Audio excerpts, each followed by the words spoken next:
would not back off, and that was one of the considerations when he committed to the Air Force Academy. He was like a lot of other first-year cadets there, wondering, what am I doing here? And he was always real active in a lot of things. He was active in Boy Scouts and the Y, and he used to enjoy swimming. He was on the swimming team, but we lived near the lake, and he was always down there at the beach swimming with his friends. And I must say, he's always had great love and respect for his family. Lance and his family were very close. Lance talked about his family all the time. He obviously had a happy childhood and liked his family and was in close touch with his family. And Lance was a family person.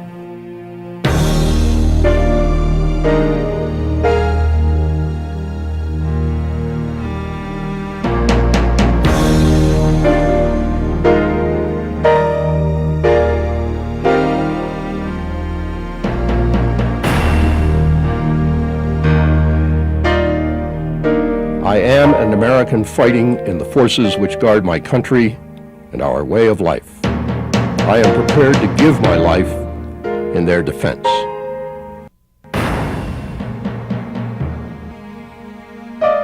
I will never surrender of my own free will. If in command, I will never surrender the members of my command while they still have the means to resist.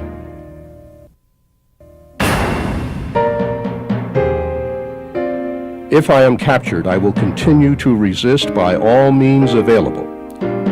I will make every effort to escape and aid others to escape.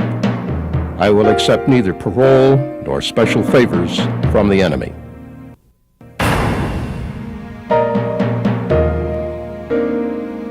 If I become a prisoner of war, I will keep faith with my fellow prisoners. I will give no information or take part in any action which might be harmful to my comrades. If I am senior, I will take command. If not, I will obey the lawful orders of those appointed over me and will back them up in every way.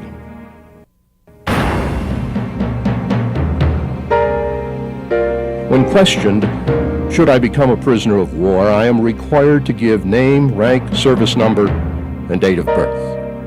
I will evade answering further questions to the utmost of my ability. I will make no oral or written statements disloyal to my country and its allies or harmful to their cause.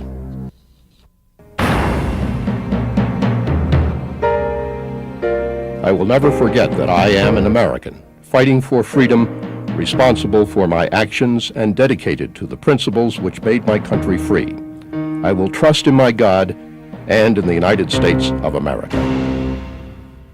I think we need to have a code of conduct. Everybody needs to have ethical standards and moral standards that they live to.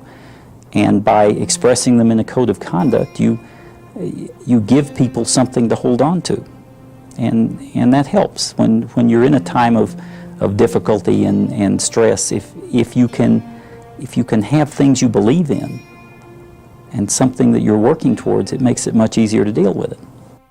Obviously, his behavior as a prisoner and throughout that ordeal reflect the highest ideals and dedication to the code of conduct and should be studied by all of us as certainly something that we ought to understand, model, and if ever confronted with that situation, follow with the same dedication and vigor that Lance did. Until his death, Lance P. Sijan loved life and everything it encompassed. As a child in Milwaukee, Wisconsin, Lance played hard, involved himself completely in everything he did, and tried his best to live life to its fullest. After high school, Lance entered the Naval Academy Preparatory School in Bainbridge, Maryland, a year-long program to help students who may have academic or physical problems improve their chances of getting an appointment to the Naval Academy or the Air Force Academy. Lance wanted to go to the Air Force Academy, and he saw the preparatory school as a strategic move to better his chances. When he arrived at the Naval Prep School, he was asked if he would mind having a black roommate. Lance's parents taught him to respect people for who they are as individuals. Thus, Fletcher H. Flash Wiley became his roommate and friend. In 1960, when we were all picked to go and they sent us down to Lackland Air Force Base in Texas, America was a very different country than it is now. I was the only black cadet in the prep school with the Air Force contingent. And when we went to boot camp, they asked around to the guys who came from all over the country who would have a problem living with me as a roommate, because I was the only black person there. I know there were others that spoke up favorably, but Lance Sijan was the guy that was picked to be my roommate.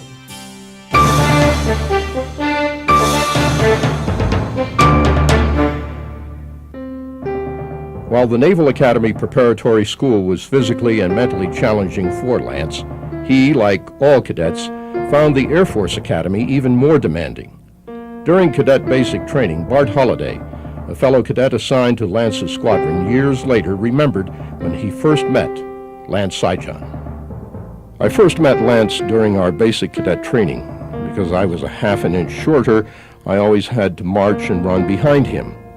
The runs became increasingly exhausting, but by focusing on Lance right in front of me, with his quest for victory in every stride he made, I was able to go on. Without him as an example, I would have surely quit. Lance, like many cadets, found academics to be the most difficult part of academy life. He spent countless hours struggling with the books and getting extra help from fellow cadets and instructors when he wasn't playing football. In his sophomore year, Lance told his parents that he was worried about making it. But if you can qualify to get in the Air Force Academy and finish the academic program, you're pretty smart, because there's a lot of other things going on than just academics or athletics. Here you've got the military training program, you've got the squadron problems, you've got your squadron duties, you're trying to be an athlete, and you put all that together and it's called being very busy.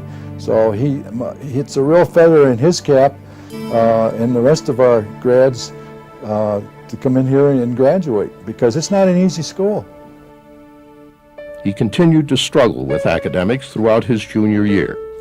It never seemed to get easier. Then, as a senior, after becoming a member of the varsity football team, one of his goals, Lance quit football. He made a tearful, really absolutely a tearful decision that he was going to give up football. And it was a part of his life, and it opened the door for him to become a cadet. And I think emotionally it was a tough decision for him, but he had his ducks in a row. He knew what he really wanted to do. Lance made the tough decision, the right decision. And after 4 demanding years, Lance and his classmates graduated in June 1965.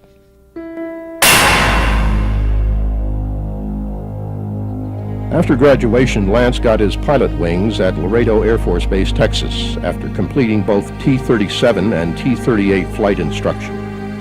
He then went to George Air Force Base, California, for upgrade training in the F-4, one of the primary fighter aircraft being used in the Vietnam War.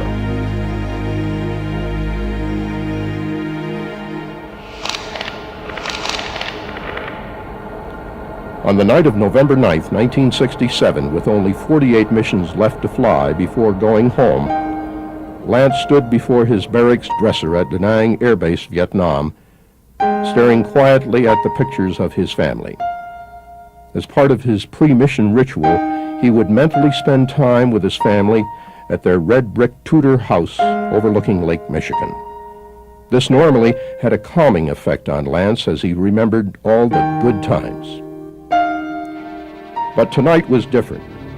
As he prepared for his night mission over Laos, Lance was more quiet than usual because yesterday his best friend, Lee Ellis, had been shot down. Tonight, Lance would be flying as a backseater to his squadron commander, Lieutenant Colonel John Armstrong, a West Point graduate and veteran of the Korean War. Beside them flew another F-4 Phantom. Both Phantoms carried 3 750-pound bombs fused to arms 6 seconds after release. But when Lieutenant Colonel Armstrong released the bombs during their attack run, they malfunctioned and exploded almost immediately, filling the cockpit with a blinding flash of light. Instinctively, Lance pulled the ejection handle and was blown clear of the damaged aircraft. As he passed through the thick jungle canopy, his helmet, parachute, and auxiliary survival pack were ripped away.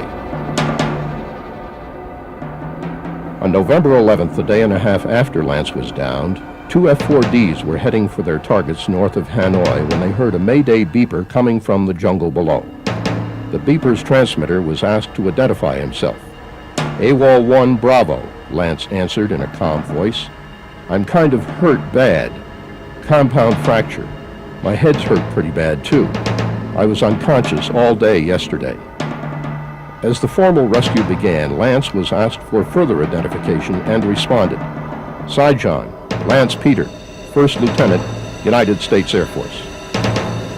He was also asked a prearranged question, the answer to which Lance had written on his authenticator card. Who is the greatest football team in the world? Lying on the jungle floor, bone protruding through his left leg, the three smaller fingers of his right hand dislocated, and the wound behind his left ear throbbing with pain, Lance answered, the Green Bay Packers. With his identity confirmed as a downed American pilot and a fix on his location, the rescue mission went into full swing. The Americans were determined to get Lance out. However, the North Vietnamese Army was just as determined to capture Lance and make his rescue attempt a very costly one. By the end of the day, the North Vietnamese had severely damaged several aircraft, wounded several airmen, and had prevented Lance's rescue. But as the sun set, Lance saw the chopper rotor blast on the trees above his position. He immediately radioed for them to drop the penetrator, a recovery device that could lift Lance to safety. The chopper pilot said he was sending down a pararescue jumper, a rescue specialist. Negative. There are bad guys down here. Drop the penetrator. I'll crawl to you. Lance pulled himself across jagged stones as he hacked away at thorny vines with his knife. The penetrator and rescue laid on the ground only 20 feet away. But because of his injuries, Lance's progress was slow, too slow. The North Vietnamese Army continued their assault, and the chopper, taking tremendous ground fire, had to pull away, taking Lance's chances for freedom with him. At dawn, 23 aircraft were ready to continue the rescue attempt, which had failed a day earlier when 108 aircraft and 4 ground radar sites had taken part. Time and again, they waited for Lance to respond to their radio calls. Each time the reply was silence. The night before, Lance had fallen into a sinkhole and had either damaged his radio or forgotten to turn off the emergency beep and drained the battery. 2 hours into the second day's rescue mission with no response from Lance and taking heavy ground fire from the North Vietnamese, the mission commander canceled the rescue mission. As Lance pulled himself out of the sinkhole, he heard the distinctive roar of the F-4s in the distance. Weak and in tremendous pain, Lance passed out. Just before dark, he regained consciousness and began formulating his own escape plan. Using his compass, he would head east away from the North Vietnamese and toward freedom. Lance was determined to survive. He would never surrender, not to the North Vietnamese, not to the terrain. He firmly believed in the motto, when the going gets tough, the tough get going. And that is what he did for the next 6 weeks. Advancing maybe 100 yards a day, he dragged his broken and starving body over almost 3 miles of dense, insect-infested jungle. Always in his mind was a belief that escape was a duty he owed to his uniform, to himself, and to the family he desperately wanted to see again. But fate once again stepped in. On Christmas morning, the North Vietnamese Army found Lance passed out beside a troop road. After evading the enemy for 46 days, Lance became a prisoner of war.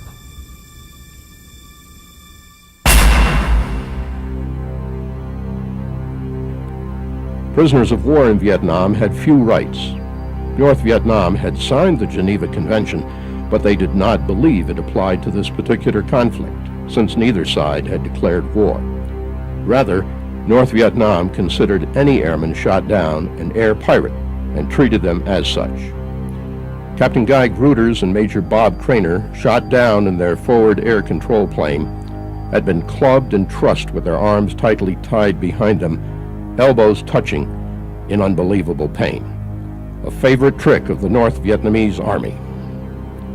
Gruters now sat bent over on the straw and mud floor of his cell, bound in leg irons and cuffs, at the bamboo prison north of Vien. He screamed at his captors to stop pounding the hell out of the new guy in a cell 9 feet away. But the clubs continued to strike flesh and bone, producing piercing screams of pain.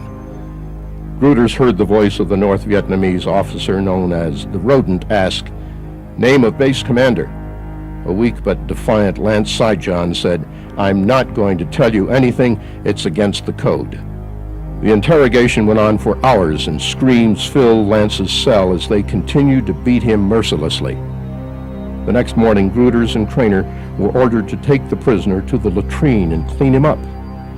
On the straw floor in front of them lay Lance, infested with vermin, his entire body covered with welts from his beatings.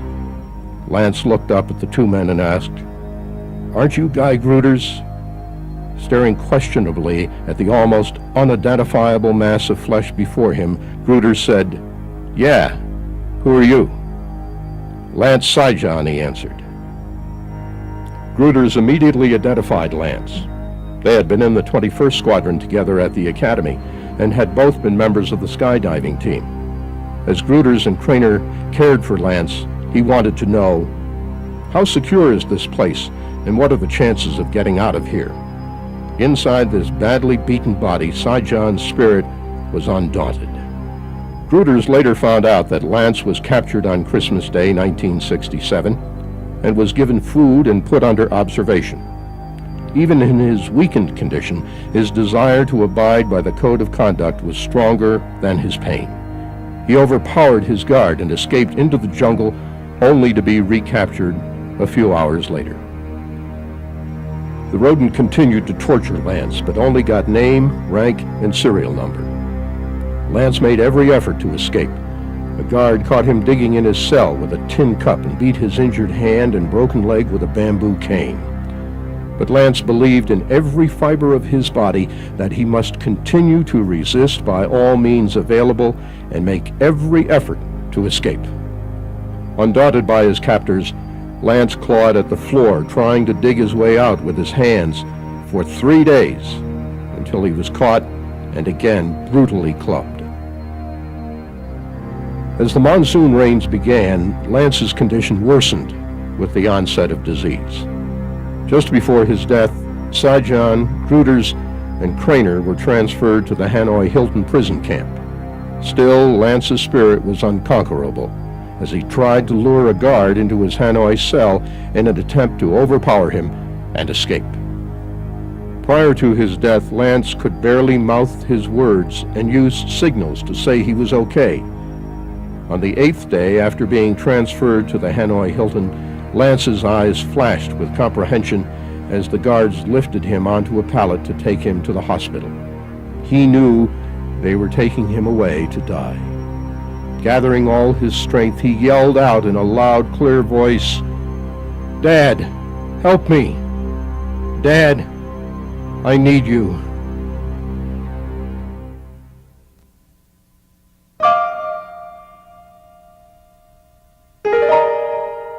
In memory of Lance's struggle and dedication to duty, on May 31st, 1976, one of 2 dormitories at the Air Force Academy was named Sijan Hall. Years later, at a reunion for the class of '65, Lance's classmates and friends remembered him. I just am happy to remember him as a dedicated, committed kind of fellow who had his own strong sense of right and wrong. He was exceptional in his personal bearing, I always thought. Lance just had something about him, and the best way I can describe it is a dignity or an inner strength that came through. Several decades later, after his heroic actions and his death in Vietnam, Lance's life still impacts cadets undergoing training at the Air Force Academy. An impact and inspiration Lance has been in the lives of many young men, military and otherwise. If this man could do this, I can do this. Well, when I get into certain situations as a cadet, sometimes I wonder, this is really hard, but compared to what Lance Sijan went through after he evaded capture and when he was captured and was interred as a prisoner of war, I think this is cake compared to that, and I use him kind of as an example of how to act. Lance P. Sijan made the ultimate sacrifice for his country. He gave his life. He believed in the code of conduct, love of country, family, friends, and though they were written down many years later, he also believed in and personified the core values of the Air Force. The triad of core values consists of integrity first, service before self, and excellence in all we do.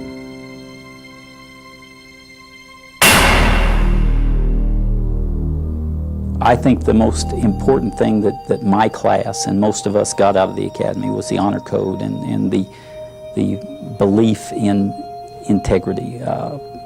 We had a relationship when we were at the academy and ever since that we have absolute trust in each other.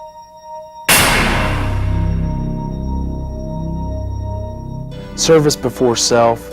He lived for his other fellow prisoners of war. He was trying to escape and to help them to escape, even at risk to his own life.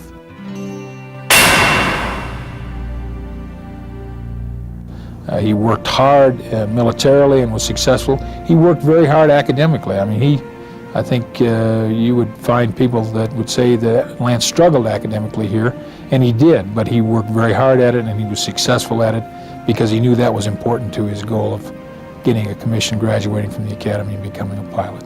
So I think certainly he models our core values. From 1966 to 1973, 12 airmen won the Medal of Honor in Vietnam, many posthumously. On March 4, 1976, 8 years after Lance Sijan died in a North Vietnamese prisoner of war camp, President Gerald Ford presented his parents with this nation's highest award, the Medal of Honor. The President of the United States of America authorized by Act of Congress March 3, 1863, has awarded in the name of the Congress the Medal of Honor posthumously to Captain Lance P. Sijan, United States Air Force. While on a flight over North Vietnam on 9 November 1967, Captain Sijan ejected from his disabled aircraft and successfully evaded capture for more than 6 weeks. During this time, he was seriously injured and suffered from shock and extreme weight loss due to lack of food. After being captured by North Vietnamese soldiers, Captain Sijan was taken to a holding point for subsequent transfer to a prisoner of war camp. In his emaciated and crippled condition, he overpowered one of his guards and crawled into the jungle, only to be recaptured after several hours. He was then transferred to another prison camp where he was kept in solitary confinement and interrogated at length. During interrogation, he was severely tortured. However, he did not divulge any information to his captors. Captain Sijan lapsed into delirium and was placed in the care of another prisoner. During his intermittent periods of consciousness until his death, he never complained of his physical condition and on several occasions spoke of future escape attempts. Captain Sijan's extraordinary heroism and intrepidity above and beyond the call of duty at the cost of his life are in keeping with the highest traditions of the United States Air Force and reflect great credit upon himself and the armed forces of the United States. I know Lance, as a warrior, would want to die with a sword in his hand, and that's what he did.